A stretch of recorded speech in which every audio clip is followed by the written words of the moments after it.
Welcome to our show. Our topic today very well could be the health and wellness discovery of the 21st century. It has only been truly available in the United States and the rest of the Western world for less than a decade, yet it's already one of the most popular nutritional supplements in the world. I'm talking about the global phenomenon that is noni juice. Hello, I'm James Jameson. My guest today is truly one of the world's foremost medical experts on noni juice. He's a Johns Hopkins hospital-trained physician with both an MD and a PhD. He did research and taught on the medical school faculty at Johns Hopkins Medical Institutions and at the University of Maryland School of Medicine, where he held the positions of Assistant Professor of Medicine and Associate Professor of Physiology. He also enjoyed a brilliant medical career that spanned 3 decades. My guest is a New York Times best-selling author and for 18 years wrote a global medical column for the Los Angeles Times Syndicate. He has dedicated nearly 10 years of his life to the study of noni juice. His published findings have sold more than 1 million copies worldwide.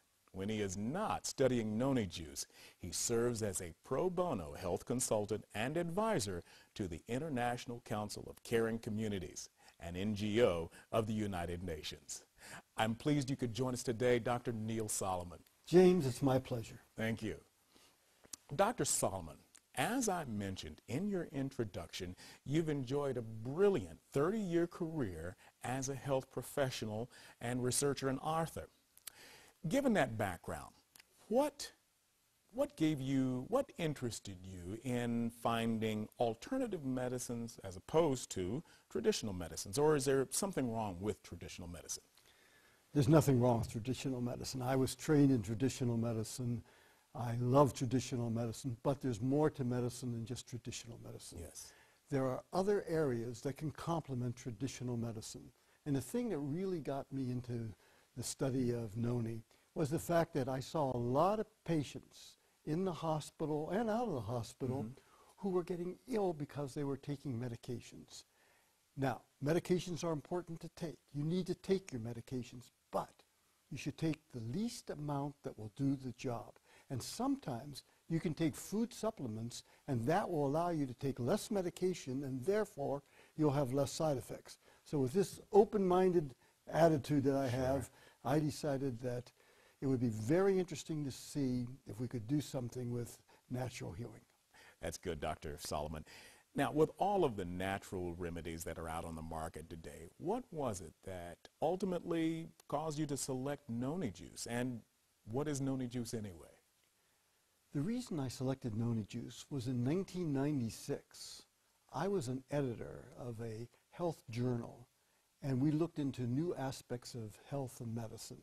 And the publisher asked me, he said, Dr. Solomon, do you know anything about noni? And I said, no, what is it? He said, well, that's what I want to know what it is. Can you find out? And I said, sure. So what I did is I called my friends at Johns Hopkins.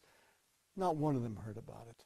I called my friends around the world who are professors of medicine in high esteemed, prestigious hospitals and medical schools. Not one of them heard about it. And I came back and I said, I can't find anybody that heard anything about noni. But in my study of the literature, I did find the name Dr. Ralph Heineke. And so I phoned up Dr. Ralph Heineke. And I said, Dr. Heineke, this is Dr. Neil Solomon. I'm looking into noni. What can you tell me about it? And first, he said, well, a little defensive. He said, well, wait a minute. What do you want to know about noni for? I said, well, I think it's interesting. From what I heard, it helps lots of people for lots of different things. And that opened him up, and then he started telling me about it. And he said, yes. He told me all the things that they help for, from headaches to arthritis, you name it, it didn't help. And I said, well, do you know anybody I can talk to in the United States who can tell me about it? Somebody who's taken it, and they could tell me really what they felt. And no problem. And I got a name, and then from that person, I got other names, and then from that person, got other names, and pretty soon I had a stable of people who were telling me about noni. And it did help. According to them, it helped them from cancer, heart disease, arthritis, rheumatism, sexual problems, all the way to stroke. And each of them had their own particular problem, and each of them told me their own story. And they were fascinating stories. To name a few of these people, there was Ken and Mary Rowland, where arthritis was a problem. There was Dell and Sylvia Williams, where heart problems were a problem. These are either problems that they had or knew people who had them. There was Drew and Maeva White, and they had cancer problems. There was Mark and Joe Rosen, and they had infectious problems. And then there was a fascinating lady, Ann Wilson, and Gary and Ann told me about their problem. The summer of 2002, I started to maybe not feel my best. I started to have maybe like some flu-like symptoms. I started to feel bloated. I was very tired. So I decided to see my physician, and he found a mass that he could see. I didn't feel it at all, but he could feel a mass. I went in and had a sonogram, and they said it was about the size of a 4-month-old fetus. The next day I was in surgery, and they removed a tumor on my left ovary that was 1,032 grams, which is about 2 1/3 pounds, that did turn out to be ovarian cancer.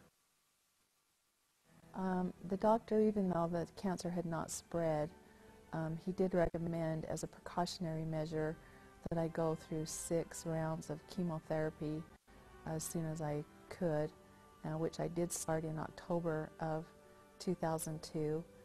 And there was absolutely a miracle that happened there. I continued to take noni juice. I asked my doctors if that was okay, and they said absolutely, just to do and be and take anything that I wanted.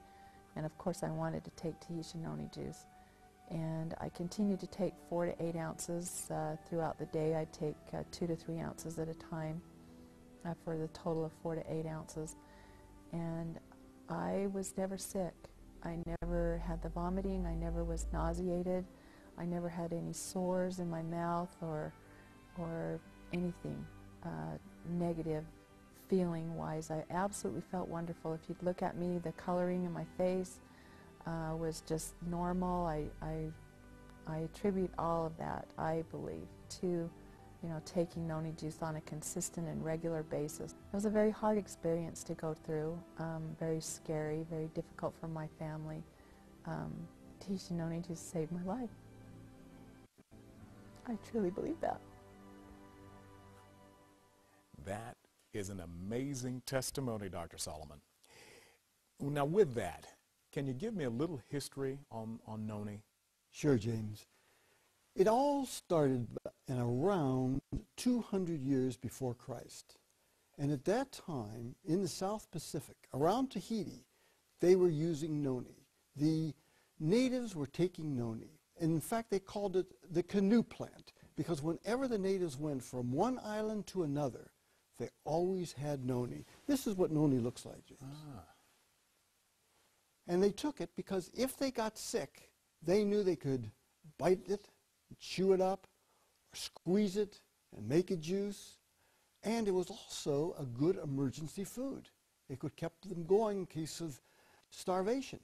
And things were pretty quiet until 1769, when Captain James Cook discovered noni at the island of Tahiti. When he went to Tahiti, what he found was noni. And he found people in the island, the natives particularly, were drinking, eating, and taking noni because they swore that it helped them with many, many health conditions. And a father would pass it down to the son. The son would pass it down to a grandson. And it just kept going down and down. And it was just built into their culture.